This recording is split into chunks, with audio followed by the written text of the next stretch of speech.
And so, by a backhanded, upside-down argument, was predicted that there is in carbon a level at 7.82 million volts, and then experiments in the laboratory with carbon show indeed that there is. And therefore, the existence in the world of all these other elements is very closely related to the fact that there is this particular level in carbon. But the position of this particular level in carbon seems to us, after knowing the physical laws, to be a very complicated accident of 12 complicated particles interacting. So I wish to illustrate by this example that an understanding of the physical laws doesn't give you an understanding in a sense of understanding significance of the world in any way. The details of real experience are very far often from the fundamental laws. There are, in a way of speaking in the world, we have a way of discussing the world which you could call, we discuss it at various hierarchies or levels. Now, I don't mean to be very precise, there's a level, there's another level, and another level, but I will indicate by describing a set of ideas to you, just one after the other, what I mean by hierarchies of ideas. For example, at one end, we have the fundamental laws of physics. Then we invent other terms for concepts which are approximate, who have, we believe, the ultimate explanation in terms of the fundamental laws. For instance, heat. Heat is supposed to be the jiggling, and it's just a word for a hot thing, is just a word for a mass of atoms which are jiggling. For that, fundamentally, we should think of the atoms jiggling. But for a while, if we're talking about heat, we sometimes forget about the atoms jiggling. Just like when we talk about the glacier, we don't always think of the hexagonal ice snowflakes which originally fell. Another example of the same thing is a salt crystal. Looked at fundamentally, it's a lot of protons, neutrons, and electrons. But we have this concept, salt crystal, which carries a whole pattern already of fundamental interactions, or idea like pressure. Now, if we go higher up from this, in another level, we have properties of substances like refractive index, how light is bent when it goes through something, or surface tension, the fact that the water tends to pull itself together, is described by a number. I remind you that we have to go through several laws down to find out that it's the pull of the atoms and so on, but we still say surface tension, and don't worry when we're discussing surface tension of the inner workings, always. Sometimes we do, sometimes we don't. Go on, up in the hierarchy. With the water, we have the waves, and we have a thing like a storm. We have a word for storm, which represents an enormous mass of phenomena. Or sunspot, or star, which is an accumulation of things. And it's not worthwhile always to think of it way back. In fact, we can't, because the higher up we go, we have too many steps in between, each one of which is a little weak, and we haven't thought them all through yet.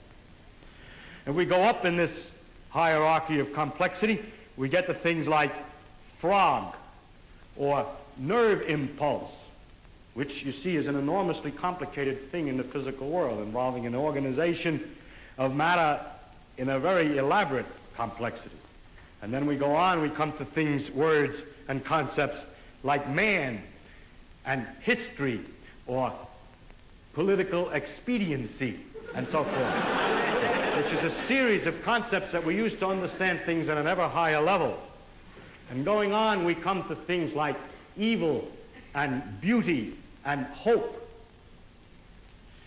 Now, which end is nearer to the ultimate creator, or the ultimate? So if I make a religious metaphor, which end is nearer to God? Beauty and hope, or the fundamental laws?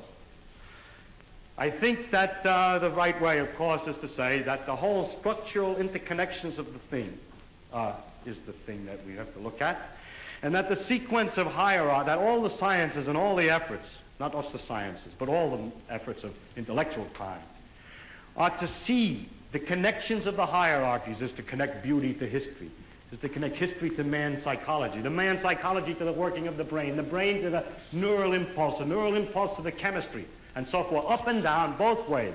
And today we cannot, and there's no use making believe we can, draw carefully a line all the way from one end of this thing to the other.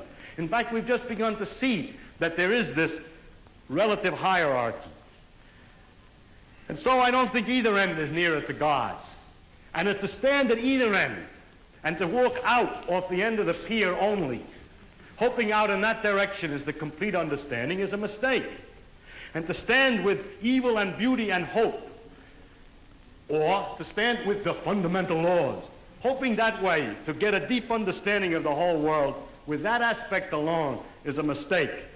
And it is not sensible either for the ones who specialize at one end and the ones who specialize at the other end to have such disregard for each other. They don't actually, but the people say they do. So.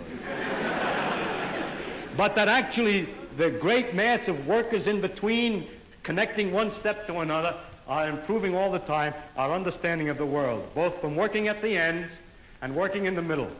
And in that way, we are gradually understanding this connection, this tremendous world of interconnecting hierarchies. If you expected science to give all the answers to the wonderful questions about what we are, where we're going, what the meaning of the universe is, and so on, then I think you could easily become disillusioned and then look for some mystic answer to these problems. How a scientist can take a mystic answer, I don't know, because the whole spirit is to understand. Well, never mind that. I don't understand that. But anyhow,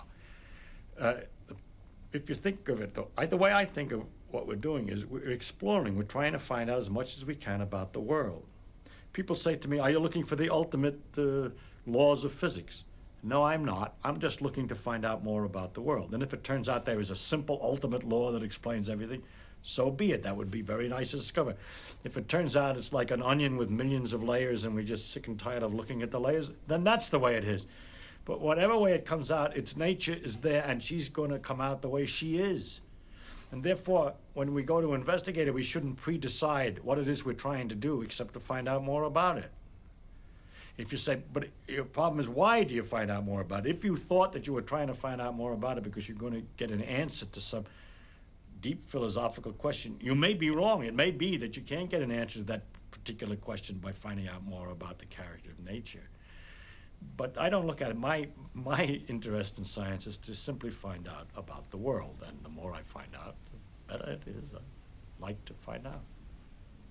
There are very remarkable mysteries about the fact that we're able to do so many more things than apparently animals can do, and other questions like that. But those are mysteries I want to investigate without knowing the answer to them. And so altogether, I can't believe the special stories that have been made up about our relationship to the universe at large, because they seem to be too simple, too connected, too local, too provincial. The earth, he came to the earth. One of the aspects of God came to the earth, mind you. And look at what's out there. How can it isn't in proportion. Anyway, it's no use arguing. I can't argue it. I'm just trying to tell you why the scientific views that I have do have some effect on my beliefs. It also, another thing, has to do with the question of how do you find out if something's true? And if you have all these theories of the different religions, have all different theories about the thing, then you begin to wonder. Once you start doubting, just like you're supposed to doubt, you ask me, is the science true? We say, no, we don't know what's true. We're trying to find out. Everything is possibly wrong. Start out understanding religion by saying everything is possibly wrong. Let us see. As soon as you do that, you start sliding down an edge, which is hard to recover from.